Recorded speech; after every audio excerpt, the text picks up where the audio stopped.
Hi, welcome to Community Viewpoint. I am your host tonight, Maria Hurst. John is out tonight, but you will see him back next week. And I have the pleasure of being joined tonight. Oh, I forgot the date. Today is Monday, May 2nd, 2011. And I have the pleasure of being joined by Mr. M.L. Robinson from the University of Nevada, Reno Cooperative Extension. And you've been on several times for many, many different episodes with wonderful, wonderful information. So tonight we have some more wonderful information, and it's always a pleasure to have you on. Thank you. Well, thank you. Well, you know, part of what we do with the University of Nevada is reach out into the community. That's our mandate, to do education into the community, especially for people who maybe have no inclination to take formal classes or do not have the time, but still want knowledge, and that's what we've been doing for 100 years, and we try to do that periodically.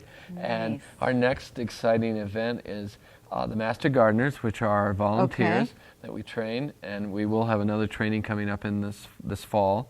And so any of our viewers that might be interested in becoming a Master Gardener, put it on your calendar, call in August and say, I want to be on the list for that. But they are sponsoring Art in the Garden. Can we, before we do that, can we go back to the Master Gardeners real quick? You bet. And that's a program that people don't have to go to Vegas for. They can go right here. Absolutely. And it's local. You're right on the corner of Dandelion and Calvada. Calvada, they go there. We do it by compressed video. Some people feel uncomfortable in doing compressed video, but it's very easy to do. It's like watching TV, because that's what you're doing, and it's broadcast from our classrooms in Las Vegas. We will be broadcasting to 3 locations. Pahrump is one of those locations this year. And it will be like they're in the classroom in Vegas. If they wanted to drive into Vegas, they're more than welcome to. We will have hands-on training. They'll do the classroom through compressed video this year, and then we will break, and each individual site will do their own hands-on. So if we're doing propagation, Debbie, who is our Master Gardener Coordinator, will take you out into the garden or into another room and show you how to do different kinds of propagation. Basically the same thing that we'll be doing in all the other sites. Okay. I've just heard so much. I mean, I can't tell you how many times I've heard somebody has just loved that program. So think about that. It's the Master Gardener program. So let's talk about Art in the Garden, and the garden was produced, I'm sure, by many Master Gardeners. Gardener is the Master Gardener demonstration garden. It is run and weeded and everything else by the Master Gardeners. Budgets are tight everywhere, and if anyone can squeeze the last little bit out of that penny, Extension can, because we've been doing it for 100 years, as I said, and with limited budgets, and the budgets are even more limited now. And we do as much as we do in the community because of our volunteers. They're wonderful people. We really appreciate them. They come in. There is a fee for the class. They take the class, and part of the class giving back is that they commit so many hours every year to volunteering.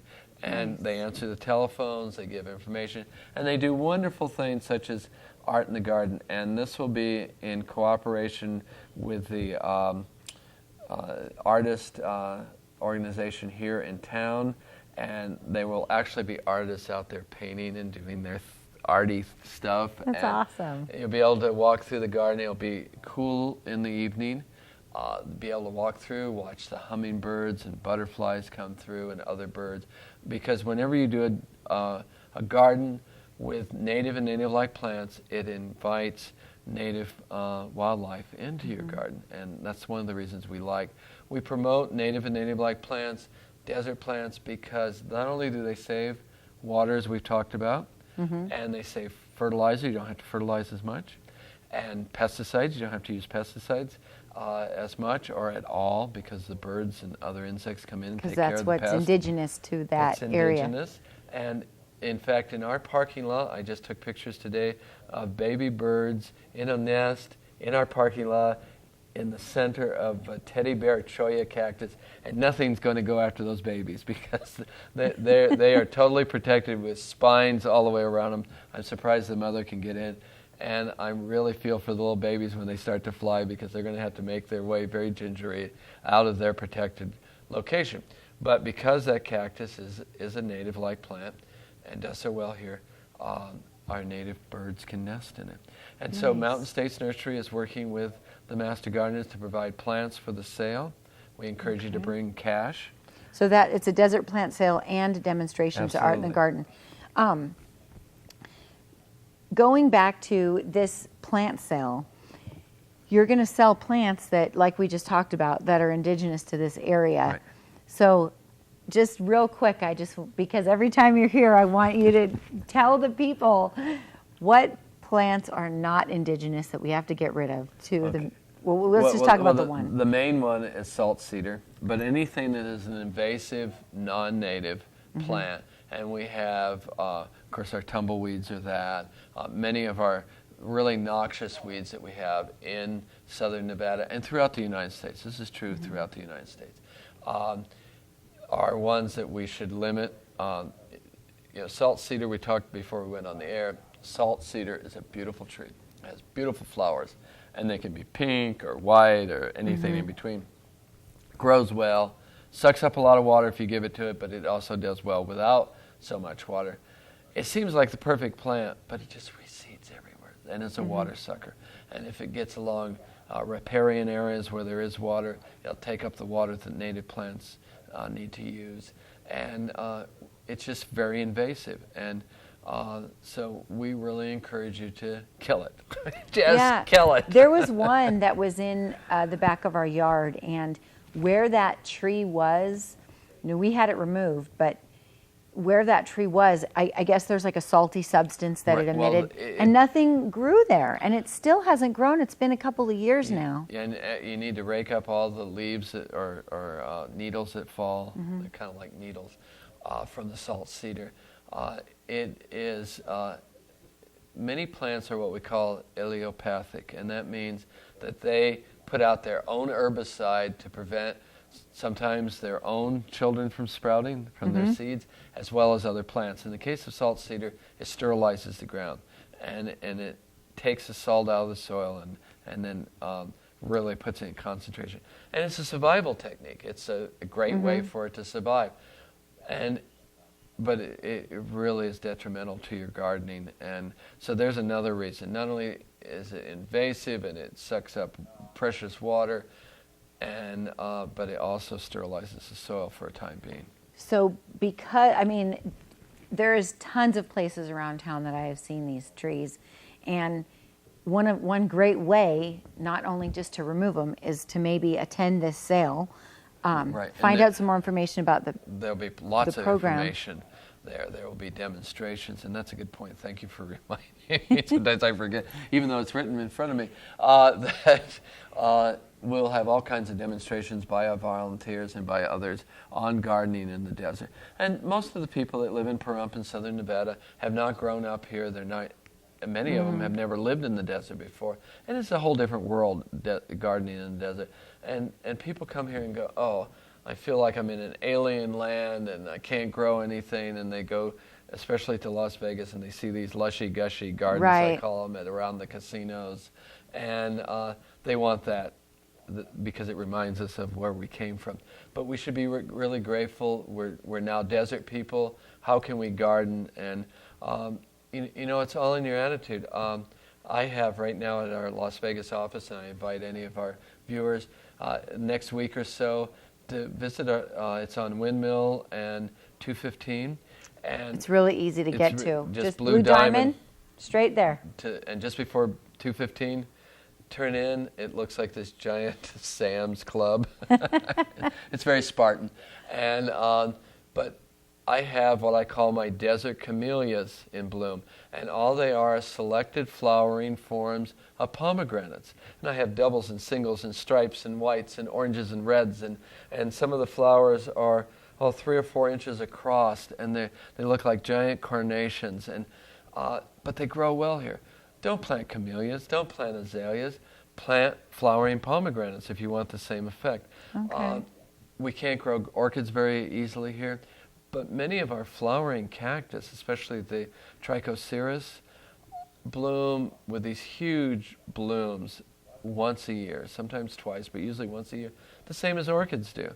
And people go, oh, cactus are so ugly when they're not in bloom. So are orchids for the most part when they're not in bloom. But no one ever says, gee, that's really an ugly orchid, because they think of orchids as these exotic things. Well, people who live in non-desert areas think of our cactus as exotics. And I've seen in high rainfall areas such as Florida where they build little greenhouse roofs over them so they can grow cactus outside of their natural realm. And we can grow them here very easily. And so learn to love, learn to look at plants in a different way. You don't have to look at, pomegranate's an excellent example. They have beautiful flowers, singles and doubles and triples, different colorations. I ordered mine through mail order from California. They came in little 4-inch cuttings. I grew them up, and within a few years, I have this beautiful garden. And I just call it my desert camellia garden, because I'm looking at it, I'm thinking about it in a different way. And we have to do that. That's awesome. So this would be a good start, and then you can go. They have you have directions. The directions to the Vegas office are real easy. Right. Calvada and dandelion. Just wander until you find it. It's really. It's right on the corner. I get lost periodically anybody that goes down Calvada, going past the restaurants and stuff, there's Calvada and dandelion. If you're coming up from like the high school, and you're going to turn left to go up to like Saddle West the back way, it's right there on the corner. If you're coming from 160 and you come down Calvada, make a left on Dandelion, and it's right on the corner, literally. There's like a wooden fence. You can't miss it. Saturday, May 14th, it's nice to be in the evening. From 5 to 7:30, it'll be the perfect time, and it's really fun to do and to wander through, and it's a nice time. And so often, zoos sometimes do this also, and botanical gardens, is that we think about going to zoos and botanical gardens and whatnot just in the daylight, but it's nice in the late afternoon and early evening once in a while to be able to have the gardens opened up so people can enjoy them and see things that they wouldn't normally see. That's awesome. So is it okay for people to take pictures when they go? Absolutely. Okay. And the only thing that might not be, you'd have to ask the artist if you could take pictures of their of the art, but I mean artwork. of the plants And the wildlife. Encourage, taking pictures, because everybody carries a camera with them, not just photography nuts like myself that carry them around my neck and everything, but with our cell phones. And it's a good way to take notes. It's a good way to remember things so that, oh, I saw this plant, and you walk in the garden center, I forgot what the name of it was. But here it is. But here it is. Okay. Can you help me? And then we have the hotline. They can call 727-5532 for more information about that event or gardening questions Monday through Friday, 8 to 5. Nice. Thank you absolutely. so much. And if you have any political pull, be sure to write your legislators so that we stay open. We're really trying to. Okay. Because our budget has been threatened, and if you've used my little plug for us, if you've used the extension and really want to help us, call and let the people in Carson City know that we're important to you. Well, I tell you that if this program wasn't here, it would really hurt the community. I think it really would hurt the community, because there's so much information that we get from the Cooperative Extension, and it's not just about the Master Gardener program just child care, information, family. We have children, youth, and family areas, and that includes the 4-H, the most recognizable logo in the world, they say. We have health and nutrition. We have seniors programs. We have all these different programs. Not all are available all the time here, but they are at the Vegas office, and if enough people ask for a program, we will come out and whoever's in charge of that come out and do the program or do it by compressed video. That's what I mean. I actually took a class there last year by compressed video. It was a workshop, and it was wonderful. So, I mean, it's a really good resource to get. So if you have a few, even just a few people, right. A group of people, there's lots of groups, committees out here. So if they want something, it doesn't hurt to go down and ask them if they have it available. And if there's enough people, you can do it by compressed video. Absolutely. And that's one thing I love about it. There's so many, it's very versatile. It's a very versatile program with a vast array of subjects that you cover. And like the Master Gardeners, we're going to be compressed video educating from our office, like I said, in Logandale, Laughlin, and Pahrump. So we're hitting Nice. 4 offices with the same class. And so that's a great opportunity for everyone. And you don't have to drive with the price of gas. It's hard to do that. And so we can bring it. We have the technology and we're using it. Nice. And I know you guys have energy tips and all kinds of stuff.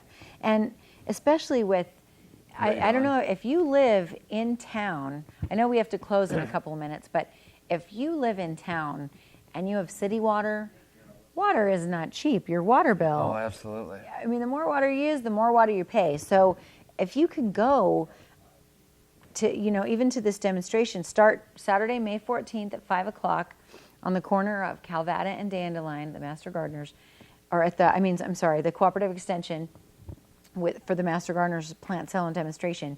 You can kind of start and learn, and even if you don't go to the program, there's information there that you can make your home beautiful without using all these resources and saving you money too. Not only that, but we have a program. You can go and see how to do your own raised beds for vegetable garden. You can raise vegetables in the desert. It's a little tricky, but we'll show you how to do it, how to compost. We have composting classes. We are looking at doing preservation classes in the future, how to preserve the food after you grow it, and lots of tips. And the nice thing is that we're all connected. So if you come in and say, I've got this problem and Debbie doesn't know what it is, or the Master Gardener doesn't know what it is, they can always call us. They can go through our state entomologist. We can find that answer for you. Okay. Thank you. I know we got to close now. We just got a minute. So who is it that you want us to write to so that we can keep you guys open? We'll write to the head of the Senate, Steve Horsford, to the governor, and to the provost of the University of Nevada, Reno. Okay. So write to all of them, and they probably have all email addresses that you can just write. And if you have a question, you can who to write to. Call the office and ask for Debbie Woodland at 727-5532, and she can give you that information. Awesome, because we definitely don't want to see you guys go anywhere. We want to keep you. Thank you. We want to keep us. We love what we do. Well, it's fantastic. So Saturday, May 14th at the Cooperative Extension Office. The address is actually, the corner of Calvada and Dandelion. That's the easiest address to give I was you. going to try to get an address, but it's really easy. It is right there on the corner. And thank you so much. So thank you for having me. It's a pleasure to have you on. Always. Thank you, and we'll be right back. Hi, welcome back to Community Viewpoint. I'm your host tonight, Maria Hurst. John is out, but he will be back next week with some great information. And welcome back. Now we are joined by 2 wonderful gentlemen in this community who do such a great job. And we have Mr. Tom Metcher and Mr. Jeff Van Alst. And we're going to be talking about a fundraiser for a great organization that is here to help the kids of Pahrump. And we can never have too much of that. So we did lose the Boys and Girls Club. We did. And so now we are going into, I'm going to let you explain the organization. Well, what we have now is a brand new nonprofit organization that's formed. It's called PVYA, which stands for Pahrump Valley Youth Activities. And essentially that's what we're doing. I mean, we're picking up where the Boys and Girls Club left off. PVYA is really going to focus on summer and after school activities for kids age 6 to 12 right now. We're getting ready to we're gearing up for a pilot program at down at Floyd Elementary School. Okay. And we've gotten the approval from that through the school district. We're really excited. It's the newest school in the district, and they're going to open their doors, allow us to work with them, and bring some kids in there, and probably work with sign up about 100 kids or so for a summertime program. I'm not sure if we're going to be able to meet the need of every kid in the valley, but we're going to work with that age group and really do some good stuff with education, recreational activities. You have to start somewhere. We do. So, I mean, just like with everything, just like ML was just on, you got to plant the seed and then watch it grow. So I think that's wonderful. And I think it was, it was a tragedy that we lost the Boys and Girls Club. But there's so many dedicated citizens here, and you're definitely one of them. And you have done great work and gone to great lengths to get this going for the kids. Well, and I'm it's just really, I'm just part of a great team. there's what it is. Really, I mean, you can't do something like that unless you have a good team behind you, and we have some amazing, dedicated people from our business community, from our nonprofit organizations or agencies. I have an amazing staff at my job that that does great work with the kids that we work with, and that allows me also to focus a little bit more on what PVYA is, because if we can reach some of these kids and do some of the, some good work early as a preventative mechanism instead of waiting until after they're in the system or after they get arrested, right. then we're ahead of the game. I mean, too often with the court systems or probation, which we do, our response is after or Right. later or after Right. it's too late. So Instead this of- is a great way to be proactive instead of reactive. It's just like prevention is always the best answer. In so many things, you want to. You just want to prevent it before it becomes a problem, just like you said. And I didn't mean to single you out as you're the only one who's doing work, because I have met some people that are on your committee and on your team, and everyone that is involved in your organization. I don't know how you guys do it. You have just this great organization. I mean, and you're organized organization that has put together some great stuff. And one of the things that you've put together, along with Jeff, is the poker tournament. So that's going to be one way to reach the goals of the organization. So when are we going to do that? Well, we had originally set this up for May 22nd, so that's one of the things we wanted to mention on the air here. Okay. We've changed the date to June 5th, which is a Sunday. Okay. We will be doing it at the Pahrump Nugget in the event center. And it's a Sunday, and we will open the doors at noon and sell seats until 1 o'clock and start the tournament. It's Okay. a $60 buy-in, it's a donation, and we will still play for cash and prizes. And $25 from each ticket buy-in will go towards to help Tom get this organization started. That's So- pretty darn good. Yeah, it's That's amazing. pretty good. And we have, one of the representatives from the Nugget, Mr. Jeffrey Ratchin's on our executive board, and he said right Okay. away, hey, let's do something at our place and, raise some money for these kids. And he and a lot of the other business folks that sit on our organization, Mr. Saida and Pat Michaels from Terribles, have, all stepping up and wanting to contribute. And, what we have behind us also, because there's a huge process behind becoming a recognized 501c3 nonprofit organization. It takes some time. So in the meantime, what we're able to do is we're supported by Night Communities Coalition. Okay. They've stepped up and they said, Who what, we this love. is yeah, they're amazing folks, and Stacy Smith does a great job down there as their director. So they allow us to work under their umbrella, if you will, until we can get our nonprofit status finalized. So without them, we wouldn't be able to hold a summer program. So that's Okay. essential that we have the coalition, and that they're a major component. I hope Stacy's watching, but I just want to say that the Nye Community Coalition is like the Travelers of Pahrump organizations. They do have just such a great umbrella over all kinds of activities, and they're wonderful. So that's a wonderful organization to support as well. I'm glad you're doing it a little bit later, because now you have time to sell more seats. How many seats are available? We could seat up to 80 people from the ongoing. Okay. We could still put players in for the first hour. So Okay. I'm excited about doing this with Tom. So 80 people is the max, or 80 people is the most we could seat at one time to start the event. okay? So Okay. we've got 79 seats left right now, folks. One seat is paid for way in advance. So I know we'll get a lot of arrivals at the end there. Yeah, because But, some people just wait to pay. But one thing that you do that's really neat is you can take reservations. Anybody that's interested would like to play may call and sign up now, and we will put their name down tentatively to play. And if Okay. anybody needs a poker lesson before the event starts, Awesome. I'd be happy to help you at the Pahrump Nugget Poker Room.